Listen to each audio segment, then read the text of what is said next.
पिछली दफ़ा या उससे पहले हमारे साथ हुआ है कि जिस तरीके से पहले हमारे ऊपर इन्होंने हमलावर होकर हमें ज़ख्मी किया, हमें रोका, बार बार रोका, और फिर आखिर में जिस तरह 26 नवंबर जो है उसके अंदर हमारे लोगों को गोलियां मार के शहीद किया गया, ज़ख्मी किया गया, उसके बाद हज़ारों लोगों पर FIR काटी गई और अभी तक वो FIR चल रही हैं। हमारे पार्लियामेंटेरियन पे भी हैं, हमारे वर्कर पे भी हैं, कई वर्कर जेलों में थे, जमानते होंगे, अब दोबारा उनका ट्रायल शुरू हो गया है। एहतजाज का ऐलान तो मैंने तो करना नहीं है, तो अगर होगा तो सारी बात है कि हमारी पार्टी की पॉलिसी में पुरअमन एहतजाज जिस तरीके से पहले भी हमने हमेशा किया है और हमारा आईनी हक है, तो वो अगर हमें कॉल मिलेगी सारी बात है उसको लबैक करके हम सब ने उसके ऊपर अमल दरामद करना है। तो मैं समझता हूँ कि एक पॉलिटिकल प्रोसेस के अंदर इस तरह का जब कोई अमल कोई भी इदारा करता है या कोई भी हुकूमत करती है, एस्टेब्लिशमेंट करती है, तो उससे अवाम में और हुकूमतों और इदारों के दरमियान में एक नफरत पैदा होती है और एक गैप पैदा होता है।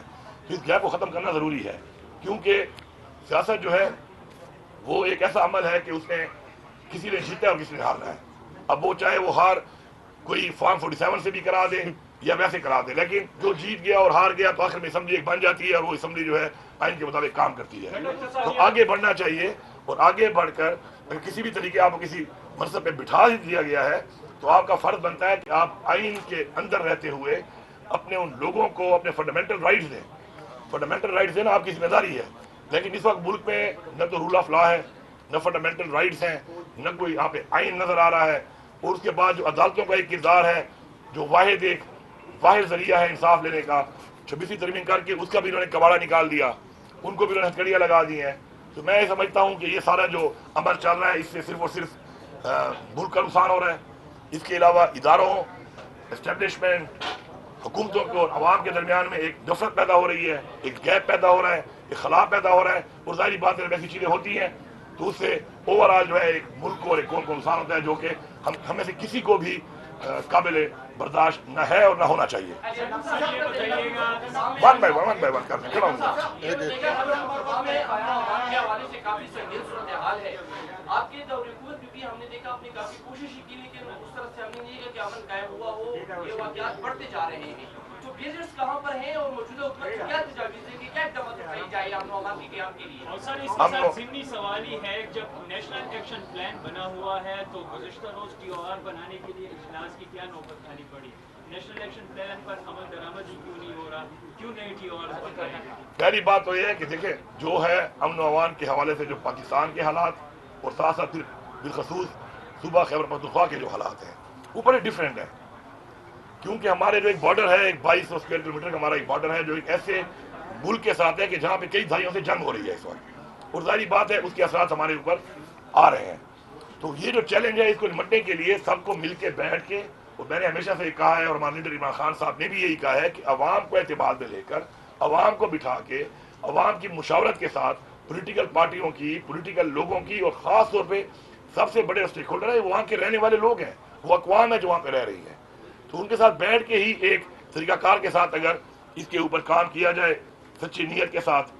तो मेरे ख्याल में कोई भी दुनिया में ऐसा काम नहीं है जो नामुमकिन हो और उसका हल ना हो। आपकी नीयत ठीक हो, अल्लाह ताला भी मदद करता है आपकी। हमने पूरी कोशिश की कि हम इस टाइम में, क्योंकि हमें जब हमारी ये रजीम चेंज में हमारी फेडरल गवर्नमेंट चेंज हुई, हमने इस्तीफे दिए पंजाब और KP से, तो उसके बाद ये हालात बहुत ख़राब हो गए थे। फिर जब दोबारा हम आए 2 साल के बाद तो हालात बिल्कुल ऐसे ख़राब हो चुके थे कि शहरों के अंदर जो है वो नाके लगाकर और यहाँ भी दहशतगर्द घूम रहे थे। उसके लिए फिर हमने एक प्रॉपर प्लान बनाया, उस प्लान के ऊपर हमने काम किया और अल्हम्दुलिल्लाह बहुत से ज़िले हमारे उस लिहाज से बड़े क्लियर हुए, उसके अंदर बड़ी कामयाबियाँ हुई। लेकिन अनफॉर्चुनेटली इसके अंदर कोलेटरल डैमेज होता है। कोलेटरल डैमेज की वजह यह है कि ये जो दहशतगर्द हैं ये पनाह लेते हैं आबादियों के अंदर, और जब आबादी के अंदर कोई पनाह लेता है और वहाँ से हमला करता है तो जवाबी हमले के अंदर जाहिर बात है, चाहे वो फौज हो चाहे वो पुलिस हो, जब वो जवाबी हमला करेगी तो उसमें कोलेटरल डैमेज होगा, आम शहरियों की शहादत होगी। आम शहरियों की शहादत है किसी भी सूरत में न एज अ पॉलिसी, न एज अ मजहब, न एज अ हुकूमत हमें काबिल कबूल न थी, न है और न कभी होगी। तो उसके लिए एक ऐसा प्लान बने कि आप ये जो करते हैं इंटेलिजेंस बेस्ड ऑपरेशन,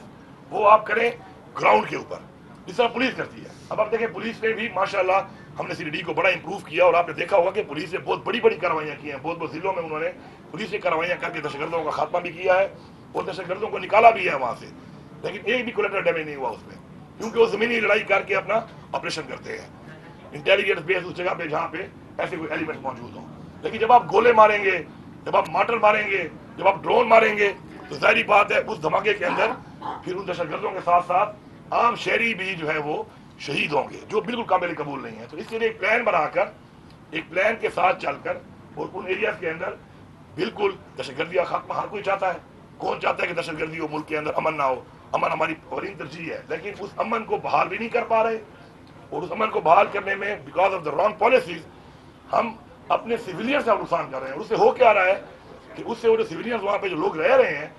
वो बजाय सपोर्ट देने के उल्टा वो मुखालिफ हो रहे हैं आपके, क्योंकि उनका नुकसान हो रहा है। हमने बार बार ऑपरेशन किए, नकल मकानियाँ की, लोगों को निकाला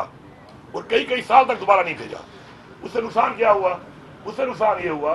कि जो लोगों से किए हुए वादे पूरे नहीं हुए, इतनी बड़ी कुर्बानी देने के बाद तो अब लोग एतमाद नहीं कर रहे। अभी बाजोड़ के हालात खराब हुए थे, हमने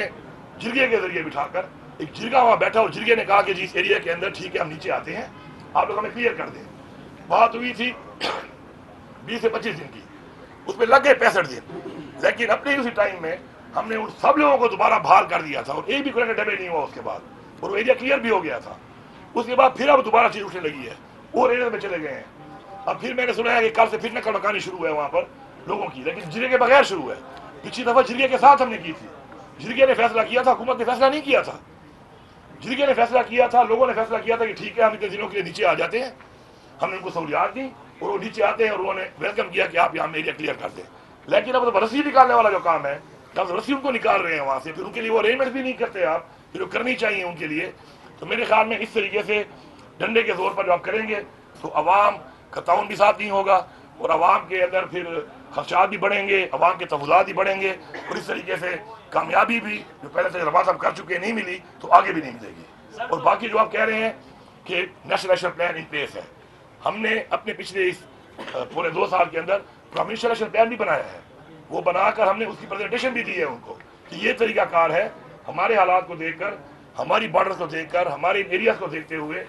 इस तरीके से अगर हम काम करें तो ज़्यादा बेहतर है। वो हमने उनको पेश किया, उस पर डिस्कशन हुई, लेकिन उसके ऊपर वो उस तरीके से अमल दरामद नहीं कर रहे हैं। तो फेडरल गवर्नमेंट को ये चाहिए कि जो हमारा प्रोविजनल प्लान बना हुआ है, जो हमारे नायब वज़ीर आला सैयद अफरीदी साहब हैं, वो दोबारा बैठे, उसी प्रोविजनल प्लान के मुताबिक उनसे बात करें और उनसे कहें कि जी ये जो प्लान है इसके ऊपर बैठ के इस तरीकाकार से आप ये काम करते हैं तो सारी बात है। देखें, ये तो जो बात होती है ना, किसी जैसे गुर्दों को सपोर्ट कर रहा है, कोई भी सपोर्ट नहीं करता इस चीज़ को। तरीकाकार गलत है, खात्मा भी होना चाहिए, ऐसे तरीकाकार से होना चाहिए कि उसमें कोलेटरल डैमेज भी ना हो, लोगों का नुकसान भी ना हो, न जानी नुकसान हो न माली नुकसान हो। और जाहिर बात है इस तरह के अमल से अगर हमारी फोर्सेस का, फौज का या पुलिस का भी कोई नुकसान होता है, कोई शहादत होती है, तो वो भी हमारे बच्चे हैं। तो उससे बचने के लिए ज़रूरी है कि प्रोविजनल एक्शन प्लान पे बड़ा हमने 6-7 महीने काम किया था, उसके बाद हमने उसको प्रेजेंट किया है, तो उसको अगर ज़रा देख लिया जाए और हालात को देखते हुए कोई इकदाम किए जाएँ तो मैं ये समझता हूँ कि इंशाल्लाह उससे बहुत अच्छे खातिर खा रिजल्ट आएंगे। जैसे आप सबको मालूम है कि आज एक हमारा सेनेट का इलेक्शन हो रहा है और जिस तरीके से हमारे रिजर्व सीट को चोरी किया गया था, आपके सामने ही हालात हैं, एक बड़ी ज्यादती हुई है। पहले हमारा मैंडेट चोरी किया गया 8 फरवरी को, उसके बाद फिर इस तरीके से 1.5 साल तक हमारे इलेक्शन नहीं हुए सेनेट के, उससे पहले हमारी रिजर्व सीट छीन ली गई। तो अभी ये फिर हमारे कोई लोगों को इन्होंने नाजायज़ सजा दी है, जो बहुत बड़ी ज्यादती है हमारे MNAs को, सेनेटर्स को। और मैं ये डिमांड करूँगा अदलिया से, अदलिया अपना किरदार अदा करे, और क्योंकि सारी कौम ने और हमने सब ने जो है अपने आइन को देखना है और अपने आइन का तहफ़्फ़ुज़ हमारी अदलिया ने करना है। तो मेरी अदलिया से रिक्वेस्ट है कि आप फ्रंट पे आएँ, अपना वो रोल जो आइन के मुताबिक आपने अदा करना है इस कौम के लिए, इस कौम में कानून की बालादस्ती के लिए, आइन की बालादस्ती के लिए, तो भरपूर तरीके से अपना किरदार अदा करेंगे। जिस तरह के हालात चल पड़े हैं, ऐसे हालात में मुल्क को बड़े चैलेंजेस हैं, फिर हमारे सूबे पख्तूनख्वा को बड़े चैलेंजेस हैं। तो मैं ये समझता हूँ कि जब तक तमाम इदारे अपने डोमेन में रह के सही तरीके से काम नहीं करेंगे तो हम इन चैलेंज का मुकाबला नहीं कर सकते। तो हमें हर चीज़ से बालातर होकर अपने अपने जितने भी इदारे हैं उन्होंने अपना वो जो फ़राइज़ हैं वो अंजाम देने हैं, जो उनको आइन के मुताबिक देने चाहिए, और जिसके लिए उनको तनख्वाह मिल रही है, अमारात मिल रहे हैं, और जिसके लिए उनको उन मनसब पे बिठाया गया है। और आखिर में ये भी कहूँगा कि जितना बड़ा मनसब मिलता है उतना बड़ा सवाल भी होगा। तो जो कि हम मुसलमान हैं, तो बहैसियत मुसलमान मैं उनको ये कहूँगा कि आपने कल इसका जवाब देना है। जिस मनसब पे आप बैठे हैं इसका सवाल आपसे होगा और आप जवाब दे हैं, ये हमारा ईमान है। तो अपने जहन में कोई भी काम करते हुए, फैसला करते हुए ये जहन में रखें कि आप जवाब दे हैं इसके लिए। जी क्वेश्चन है तो बता दें। ये बताएं कि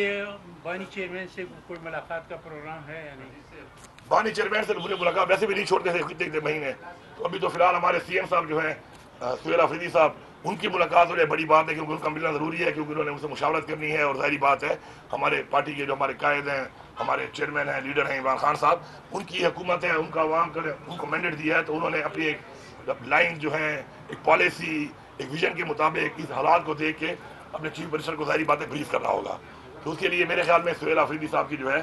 ملاقات فوراً کرا دینی چاہیے، تاکہ وہ بیٹھ کر ڈسیشن کر کے اپنی پارٹی پالیسی اپنے لیڈر سے پوچھ کر اس کے مطابق وہ اپنے صوبے کے جو معاملات ہیں ان کو بہتر طریقے سے چلانے کے لیے جلد از جلد اقدامات شروع کر دیں.